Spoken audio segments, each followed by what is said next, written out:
building 20. This locomotive is what we call a North American Evo. This is a Tier 4 locomotive, which means it produces the cleanest emissions of any locomotive in the world right now. This particular one is going to Baffinland, which is a mine way up north in Canada by the North Pole. So let's get started.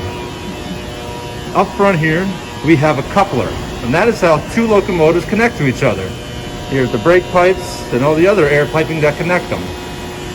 These things are called the MUs. The MUs are used to control one locomotive from another locomotive. We've got headlights and ditch lights, more lights, and here's the main cab door. And I'm going to walk you around. Okay. Underneath each locomotive, we have what are called trucks. On this loco, each truck consists of 3 axles, and each axle has 2 wheels, one on each side. Now up here we have what's called the main cab. The main cab is where the operators sit. That's where they drive the locomotive.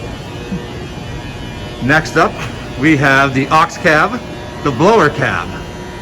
In the aux cab, that houses most of the electrical components, and the blower cabs is what's used to cool the locomotives when they're using their dynamic braking. And I'll get into that a little bit later. Here we have the alternator cab. The alternator is what takes the power from the engine and turns it into electricity. Here's the fuel tank. This locomotive fuel tank holds 5,000 gallons of diesel fuel. Here's the engine cab.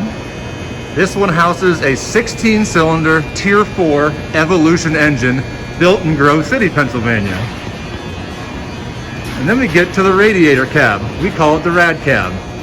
In here, you have giant cooling fans. You have water piping to cool the engine. You have a compressor back here. The compressor, that makes air for the braking system.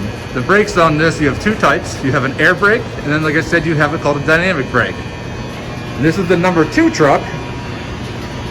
This white chain is for the emergency handbrake. You turn that little wheel there, and that keeps the locomotive from moving. All right, now we're inside. First thing you'll notice is blue washer fluid. Same thing your moms and dads and grandmas and grandpas and cousins and uncles use on their vehicles. It keeps the windshields clean. Now in here, we're in what's called the vestibule. Now we're in the radio locker. The radio locker doesn't actually have a radio. It has what's called an event recorder. That keeps track of all the functions on the locomotive. In case there were any kind of accidents, we can see what happened. We have some communication panels, a bunch of high-tech electrical stuff. I won't get too deep into that. Now behind me, we have a bathroom. These guys will ride the locomotives for up to 8 hours a day, and sometimes you gotta go. So most of our locomotives have bathrooms. This one comes with a little mini refrigerator, a microwave. All right, now we're up in the main cab. Over here is the helper side. It's usually operated with 2 people. One guy operates, and the other guy is called the helper. Here we have a speed indicator, an emergency brake in case something happens, radio so you can talk to dispatch or other locomotives. And now the driver's side, or operator side. We have our brake handles, another part of the radio, headlights, all that fun stuff. And here we have the throttle. You have your dynamic braking throttle, your engine throttle. Now this particular locomotive, well, they all go to notch 8, but in notch 8, this locomotive produces 4,500 horsepower. Here are your display screens. Display screens would be kind of like the dashboard on a car. It tells you what's going on, how fast you're going, a lot of important information as far as making sure you're safe. This here is called a CA1. Behind this is just a lot of wires, a lot of boxes. Here we have your engine control panel. It's got all your circuit breakers. These are for some of your lights, for your parking brake, your fuel pump, all that fun stuff. This is your start station. I would have put that in start. hit the black button, and the locomotive would start up. Once it's starting, I'll put it in the run position over here, and we are ready to go. Now after the main cab, we have what's called the aux cab. Now the aux cab has got a lot of really cool stuff in it. The first thing you might notice is this barrier bar here. This barrier bar is to keep people safe. When this is down, there's a lot of electricity flowing through here. So you want to make sure you open this bar. That discharges all the capacitors, and capacitors store electricity, and that shuts off the power to the rest of the cab. Now here we have what's called gate drivers, power supply, a TMC panel, that's a traction motor controller. Okay, that controls all 6 of our traction motors, which are on 6 of our axles. Here we have IGBT stacks. These are energy converters. A lot of neat stuff back here. More communication panels, contactors, ECU. That's called an ECU. That is an engine control unit. That is the power supply for the engine control unit. And this here is called a cycle skipper. It's a variable speed. It determines if the fans want to run at quarter speed, half speed, 3/4, or even full speed. All right, this is the aux cab.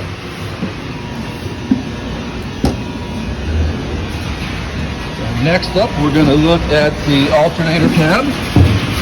Actually, we're going to skip the alternator cab. We're going to go right to the engine cab.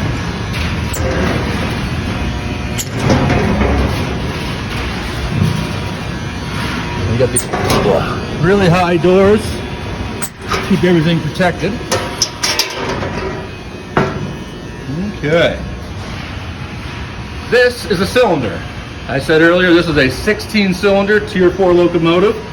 So there's going to be 8, they're called cylinders, we call them power assemblies, on each side. So 8 and 8 is 16.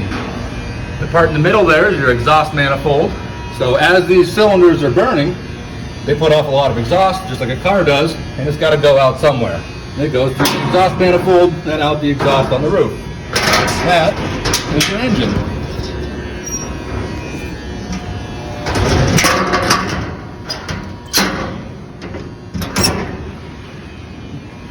Now we're still in the engine cab, but there's some more neat stuff back here.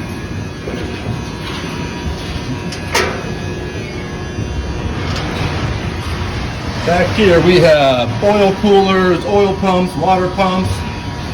It's a little dark, but this big thing in front of me is part of the turbo. And the turbo is what helps this locomotive reach 4,500 horsepower. Now a Honda Civic, the vehicle, produces about 150 horsepower. So this is a lot more powerful.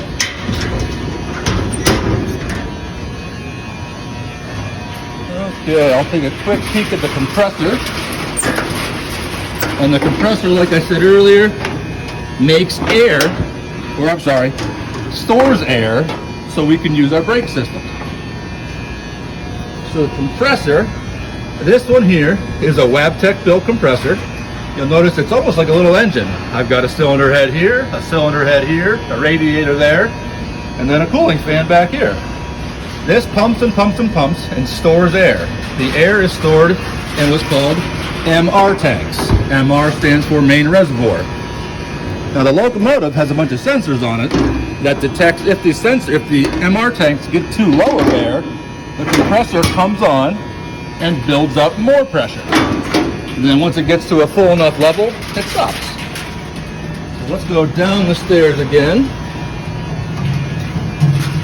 Don't forget our 3 points of contact.